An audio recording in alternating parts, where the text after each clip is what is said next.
Vous écoutez le podcast Chronique du média, un espace pour comprendre,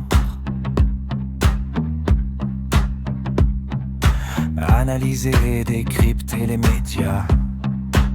Présenté par Christophe. Le calendrier international consacre 2 dates majeures qui interpellent directement le secteur des médias. Le 1er mai, célébré comme la fête du travail, et le 3 mai, dédié à la journée mondiale de la liberté de la presse.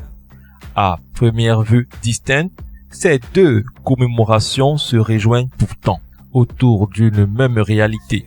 Le média est à la fois un espace de production économique et un pilier de la démocratie.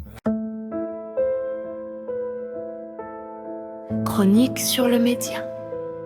Le média est avant tout une entreprise structurée. Contrairement à une perception réductrice, elle ne se limite pas aux journalistes.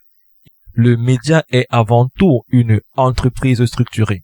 Contrairement à une perception réductrice, il ne se limite pas aux journalistes. Il regroupe une diversité de métiers essentiels à la chaîne de production de l'information. Caméraman, cadreur, monteur, technicien, maquilleur, personnel administratif. Chacun contribue à son niveau à la fabrication et à la diffusion des contenus.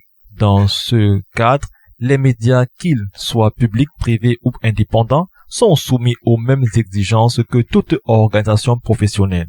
Ils ont des obligations sociales envers leurs employés, garantir des conditions de travail dignes, assurer une rémunération équitable, offrir une protection sociale et reconnaître la valeur de chaque fonction, y compris les métiers dits assimilés.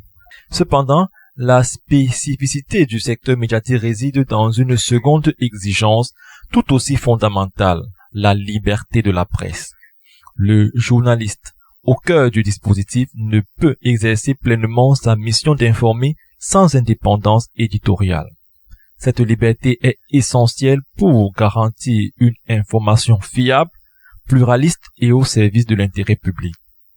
La Journée mondiale de la liberté de la presse, instituée à la suite de la déclaration de Windsor en 1991, rappelle précisément cette nécessité d'une presse libre, indépendante et responsable. It was all lies, they didn't know the truth.